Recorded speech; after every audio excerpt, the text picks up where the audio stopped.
तो वो प्रभावती नाम की गोपी जो थी नई नई आई थी विवाह होकर के, तो उसने कहा कि देखो मैं इस नंदी के छोरे को पकड़ती हूँ। तो उसने निश्चय किया और एक दिन क्या हुआ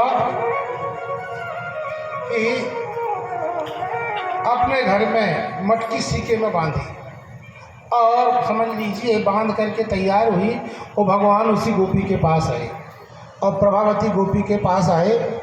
गोपी किवाड़ के बगल में छुप गई तो भगवान ने सारे ग्वालों को इकट्ठा किया, एक रिंग बनाया, उस पर दूसरा रिंग बनाया और महाराज ऊपर चढ़ गए। तब भी उसकी मटकी बड़ी ऊंचाई में थी, नहीं पाए तो उसमें छेद किया और छेद करके मुंह लगा लिया, पान करने लगे। इस गोपी को ध्यान आया, चपर चपर की आवाज़ आई और जैसे ही चपर चपर की आवाज़ आई दौड़ी और दौड़ी, भगवान मुंह में तो भरे थे सब, वही उसके मुंह में छोड़ा, आँख मलती रह गई और भगवान छुप अंतर हो। अब आज में उसको बड़ा क्रोध आया। कहते हैं जो किसी संकल्प को लेके आगे बढ़ता है, संकल्प की पूर्ति नहीं होती तो गिलानी हो जाती है या क्षोभ आ जाता है, तो गिलानी भी हो गई, क्षोभ भी हो गई। अब इसको बड़ा तेज गुस्सा आया तो बड़ी लंबी ऊर्जा के साथ पुनः इसने अपना एम्बुश लगाया, दूसरी बार फिर एम्बुश लगाया उसी स्थिति में, और भगवान भी वहीं पहुँचे। किवाड़ की किसी छुप गई, कहा अब छोड़ने वाला नहीं हूँ, छोड़ने वाली नहीं हूँ मैं। भगवान आए इसके पास और भगवान ने सीके को पकड़ा, मटकी हाथ में ली और मटकी हाथ में जैसी आई भगवान के, इसने भगवान को पकड़ लिया और पकड़ के कहा देखो अब लाला हम तुमको छोड़ने वाले नहीं। कहा ठीक गोपी तुम बांधोगी कहाँ, बिल्कुल बांधे। तो जैसे ही भगवान का स्पर्श किया, अनंत कोटि ब्रह्मांड नायक थे, इतना सुखद स्पर्श, इतना कोमल स्पर्श, अभूतपूर्व स्पर्श के द्वारा परमात्मा आपको प्राप्त हो रहे हैं। आप समझ लीजिए तो वो स्पर्श ऐसा था कि विमोहित हो गई, इसको अपने आप का होश नहीं रहा तो बांधने लगी। तो भगवान ने कहा देख गोपी तेरे को बांधना भी नहीं आता है। कहा लाला ठीक है मुझे बांधना नहीं आता है तो तुम ही सिखा दो। तो उसने जो रस्सी उसके भगवान के शरीर में बांधी थी, भगवान ने उस गोपी को खंभे के बगल में खड़ा किया। कहा देखो तुम यहाँ खड़ी हो जाओ, तुमको ट्रेनिंग देते हैं कैसे बांधा जाता है। तो भगवान के शरीर में जो रस्सी थी वो भगवान उसके किनारे से जैसे दाएं में बैल घूमता है ना, तो भगवान घूमते जाते थे, भगवान के शरीर से रस्सी निकलती थी, गोपी के शरीर में रस्सी लिपटती जाती थी। अंत में जब भगवान मुक्त हो गए तो गोपी बोली कि देखो लाला हम समझ गए कैसे बांधा जाता है, अब छोड़ो। तो भगवान ने ताली बजाई, तो हम बांध तो देते हैं पर छोड़ने वाला काम हम नहीं करते। ऐसा कह करके भगवान भागे।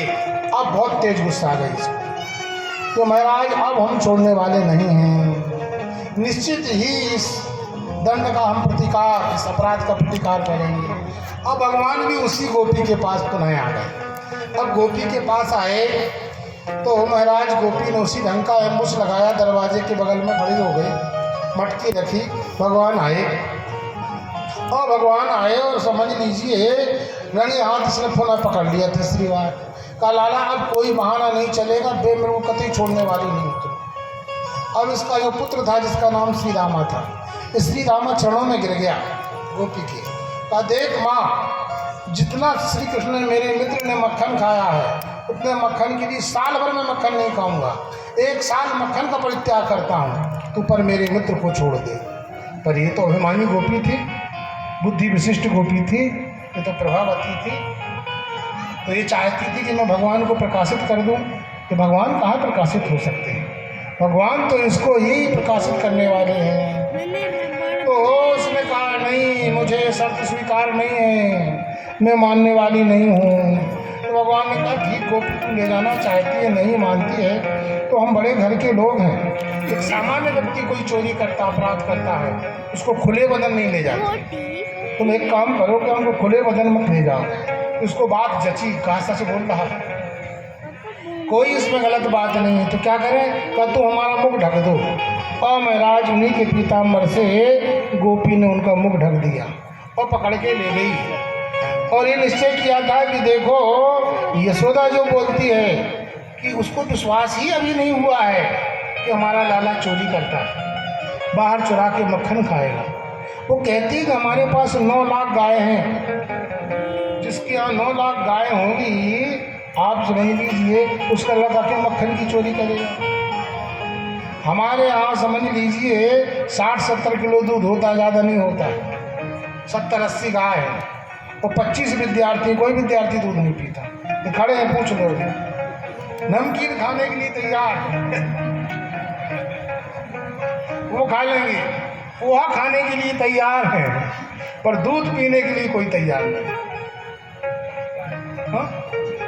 अच्छी गाय है बढ़िया।